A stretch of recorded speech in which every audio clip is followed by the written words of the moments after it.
Hi everyone, welcome back to my channel. तो आज मैं आप लोगों को NABH फिफ्थ एडिशन का मैनेजमेंट ऑफ मेडिकेशन का 11th स्टैंडर्ड जो है उसके बारे में आपको बताऊंगी।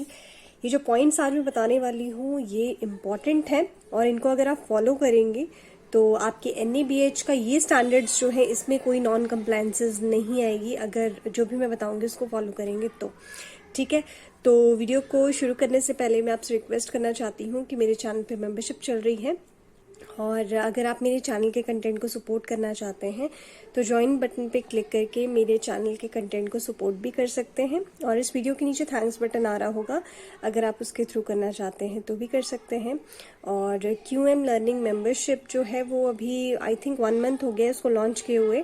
तो अगर आप NABH फ्रिक्वेंटली आस्क्ड क्वेश्चंस को असेस करना चाहते हैं तो आप 799 में उसको ले सकते हैं। तो चलिए फटाफट से ये स्टैंडर्ड के बारे में मैं आपको एक्सप्लेन कर दूं। देखिए गाइज, वैसे तो MOM 11 जो है वो आई थिंक जितनी भी मेरी प्लेलिस्ट है उसमें मैंने कहीं भी इसके बारे में डिस्क्राइब नहीं किया है, तो आई थॉट कि मुझे इस पे वीडियो बनानी चाहिए क्योंकि MOM 11 जो है थोड़ा सा डिफिकल्ट है समझने के लिए और ये बेसिकली फोकस करता है मेडिकल सप्लाईज पे और कंज्यूमेबल्स पे। तो इसके लिए कोई वीडियो अभी तक मैंने बनाई नहीं थी। तो ये है मेडिकल सप्लाईज जो MOM 11 है, ये आपका बेसिकली फोकस करता है मेडिकल सप्लाईज एंड कंज्यूमेबल्स पे। ठीक है, इसमें बेसिकली आपके 5 ऑब्जेक्टिव एलिमेंट्स हैं और सारे के सारे कमिटमेंट कैटेगरी के अंडर आते हैं। तो कैटेगरीज में यहाँ पे एक्सप्लेन नहीं करूंगी, बट मैं आपको बस इतना बता देती हूँ कि इसमें 5 ऑब्जेक्टिव एलिमेंट्स हैं और ये मेडिकल सप्लाईज और कंज्यूमेबल पे बेस्ड है। बेसिकली ये जो मैनेजमेंट ऑफ मेडिकेशन का 11 पॉइंट है वो 11 स्टैंडर्ड है वो, सॉरी। ठीक है, तो इसके लिए आपका 11 स्टैंडर्ड जो कहते हैं वो मैं आपको बता देती हूँ। आपका 11 स्टैंडर्ड जो है मैनेजमेंट ऑफ मेडिकेशन का वो बोलता है कि मेडिकल सप्लाईज और कंज्यूमेबल जो है वो आपने अप्रोप्रिएटली स्टोर करने हैं और हमेशा अवेलेबल करवाने हैं जब पेशेंट को जरूरत हो तो। ठीक है, तो उसके लिए देखिए ये चीजें हैं इम्पॉर्टेंट हैं। तो इसके लिए सबसे पहली चीज तो है आपके पास एक प्रोसेस तो होनी चाहिए। ठीक है, अब क्या है, डॉक्यूमेंटेड प्रोसीजर। ठीक है, डॉक्यूमेंटेड प्रोसेस भी बोलो। ठीक है, एक डॉक्यूमेंट प्रोसेस होनी चाहिए कि किस तरीके से आप उसको खरीदेंगे, कैसे आगे आपने काम करना है, उसका एक प्रॉपर प्रोसेस होना चाहिए और सभी स्टाफ को पता हो। ठीक है, डॉक्यूमेंटेड प्रोसेस जो है इसमें क्या होगा कि आपने मेडिकल सप्लाईज को, कंज्यूमेबल्स को खरीदना कैसे है, ठीक है, उसको कैसे आप परचेज करेंगे। अब मेडिकल सप्लाईज और कंज्यूमेबल जो है बेसिकली हम उन जो है आइटम्स को बोलते हैं जो कि पेशेंट केयर में यूज होते हैं। हालांकि पेशेंट केयर में सभी यूज होते हैं, बट इसमें जो एक्सक्लूडिंग है, जिसको हम नहीं रखते हैं, वो है आपकी मेडिकेशंस और इम्प्लांट। ठीक है, तो मेडिकेशन और इम्प्लांट्स जो हैं इनको हटा के जो आपके मेडिकल सप्लाईज और कंज्यूमेबल में सारी चीजें आएंगी जो कि पेशेंट केयर में यूज होती हैं। ठीक है, अब इसकी प्रोसेस में क्या चीजें आनी चाहिए वो मैं आपको बता देती हूँ। सबसे पहले पॉइंट ये नंबर 1 है, तो हम 1.1 कह लेते हैं। तो इसमें सबसे पहली चीज आएगी कि आपने जो है वेंडर की सिलेक्शन कैसे करनी है। ठीक है, तो सबसे पहला जो है वो आएगा आपका वेंडर सिलेक्शन। ठीक है, मेडिकल सप्लाईज और कंज्यूमेबल की प्रोसेस में सबसे पहला कि आपने वेंडर को सिलेक्ट कैसे करना है। आप जिनसे आप सामान मंगवाएंगे, अपना मेडिकल सप्लाईज और कंज्यूमेबल मंगवाएंगे अपना, उसको आप किस क्राइटेरिया पे सिलेक्ट करेंगे। ठीक है, तो वेंडर सिलेक्शन बहुत इंपॉर्टेंट है, उसकी एक प्रोसेस बनाएं, उसको लिखें। अब सेकेंड चीज जो है वेंडर इवैल्यूएशन। ठीक है, वेंडर इवैल्यूएशन, तो वेंडर सिलेक्शन आपने किस पे करना है और इवैल्यूएट कैसे करना है, क्योंकि वेंडर्स तो बहुत सारे होंगे। ठीक है, इवैल्यूएशन का कुछ क्राइटेरिया भी तो होगा। ठीक है, थर्ड जो चीज है वो है इंडेंटिंग प्रोसेस। इंडेंटिंग प्रोसेस का मतलब है कि कोई भी चीज जो है, कोई भी सामान आप जो मंगवा रहे हैं उसको इंडेंट कैसे करेंगे, उसकी प्रोसेस क्या होगी। ठीक है, इंडेंट मींस आप उसको डालेंगे कैसे ताकि वो आप तक पहुंच सके। ठीक है, और 1.4 में मैं आपको बता दूं कि आप लोगों ने परचेज ऑर्डर के बारे में सुना होगा। ठीक है, तो परचेज ऑर्डर को आपने, जो परचेज ऑर्डर है उसको आप कैसे जनरेट करेंगे। ठीक है, तो उसका भी प्रोसेस हो और सारे स्टाफ को जो भी फार्मेसी में है और इवन ये सभी को पता होना चाहिए परचेज ऑर्डर कैसे डाली जाती है। ठीक है, इसके अलावा क्या है,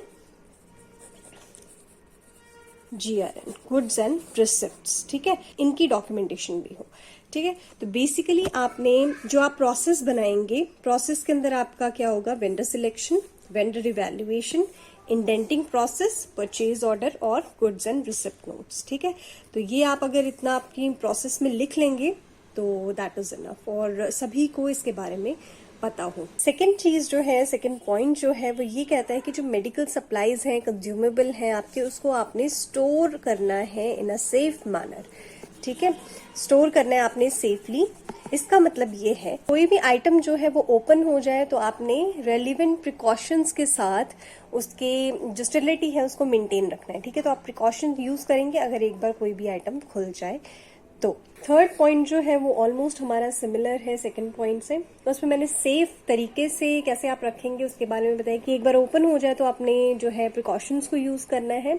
अब थर्ड पॉइंट में बात करूंगी कि आपके मेडिकल सप्लाईज और कंज्यूमेबल जो है वो एक सेफ और सिक्योर एनवायरनमेंट में उनको स्टोर किया जाए। ठीक है, जिसमें मैन्युफैक्चरर मीन्स आपने कभी देखा होगा कि कोई भी बॉटल्स होती हैं उनके पीछे जो इंस्ट्रक्शंस लिखे होते हैं मैन्युफैक्चरर्स के, ठीक है, या कोई भी आप रिएजेंट्स वगैरह खरीदते हैं तो वहां पे आपको एक मैनुअल सा दिया होता है छोटा सा, जिसमें इंस्ट्रक्शंस दिए होते हैं मैन्युफैक्चरर्स की तरफ से। ठीक है, तो सिमिलरली इसमें क्या है, मेडिकल सप्लाईज और कंज्यूमेबल जो आप पेशेंट पे यूज कर रहे हैं उसको एक सेफ और सिक्योर एनवायरनमेंट में स्टोर किया जाए। अच्छा, स्टोरेज रिक्वायरमेंट्स जो है वो आपने मैन्युफैक्चरर की जो गाइडलाइंस होंगी उसको एक्चुअली स्टिक करना है, उसको देखना है, उसके अकॉर्डिंग ही आपने इनको स्टोर करना है। ठीक है, जो भी मैन्युफैक्चरर गाइडलाइंस होंगी, जो भी मैन्युफैक्चरर कंडीशंस होंगी उसके अकॉर्डिंग ही आपने इनको स्टोर करना है। ठीक है, अब ये सारे एरियाज में अप्लाई होगा जहां पे भी आप स्टोर कर रहे हैं, चाहे आप वार्ड में स्टोर कर रहे हो, कहीं और स्टोर कर रहे हो, आपने मैन्युफैक्चरर की गाइडलाइंस को फॉलो करना है। सेकेंड चीज जो है, आपने जैसे इसको चोरी से या थेफ्ट से बचाना है, और थेफ्ट वाला आप एक इंडिकेटर भी ऐड कर सकते हैं कि आपकी कितनी चीजें, देखिए थेफ्ट जो है वो हर जगह होते रहते हैं, इसलिए क्या है अगर आप इसको इंडिकेटर के फॉर्म में लिख लेंगे तो आपको जो है रेगुलरली मॉनिटर होता रहेगा, बेसिकली आपकी मॉनिटरिंग होती रहेगी एवरी मंथ। और क्लीनलीनेस ऑफ स्टोरेज एरिया, ठीक है, तो जहां पे भी आप इसको स्टोर कर रहे हैं उसकी साफ सफाई होनी बहुत जरूरी है, और अगर कोई हैजार्डस मटेरियल है तो उसको जो है सेफली रखें आप, और साथ में MSDS की जो शीट है, जो मटेरियल सेफ्टी डेटा शीट्स होती हैं, उनको आप उस हैजार्डस मटेरियल के ऊपर जरूर लगाएं। ठीक है, ऊपर मीन्स जहां पे भी आप स्टोर कर रहे हैं, अगर किसी कबर्ड में स्टोर करें तो कबर्ड के बाहर लगा सकते हैं। अब फोर्थ पॉइंट जो है हमारा आपका इन्वेंट्री कंट्रोल। ठीक है, इन्वेंट्री कंट्रोल प्रैक्टिसेस, आपने बेस्ट प्रैक्टिसेस को फॉलो करना है। इन्वेंट्री कंट्रोल, उसके लिए मैं आपको कुछ चीजें बता देती हूँ जिनको आपने फॉलो करना है।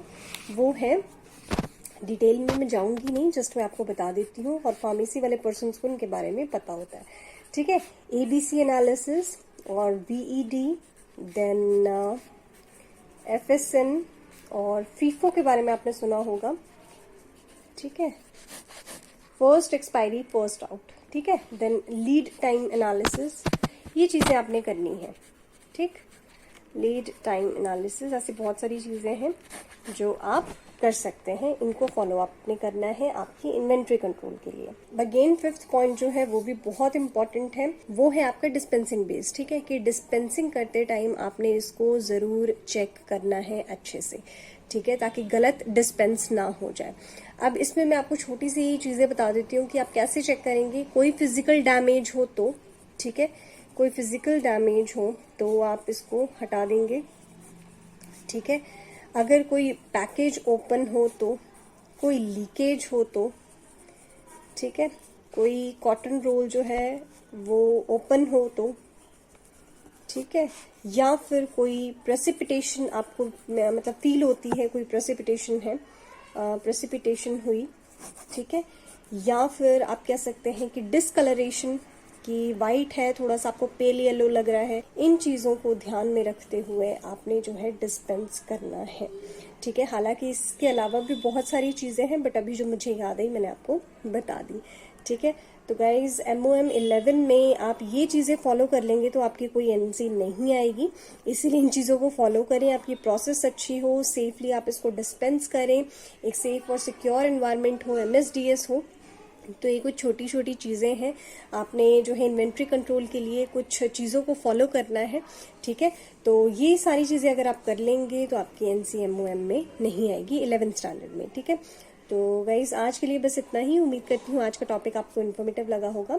अगर इन्फॉर्मेटिव लगा है तो मेरी मोटिवेशन के लिए एक लाइक ज़रूर कर दें और सब्सक्राइब करें मेरे चैनल को, क्योंकि इस तरीके की वीडियोस आपको इस चैनल पे मिलती रहेंगी। और बहुत सारा प्यार देते रहिए, लाइक्स करते रहिए, ताकि मैं आप लोगों के लिए और अच्छी वीडियोस बनाती रहूँ। तो मैं मिलती हूँ आपसे नेक्स्ट वीडियो में। Till then bye bye, take care and stay safe.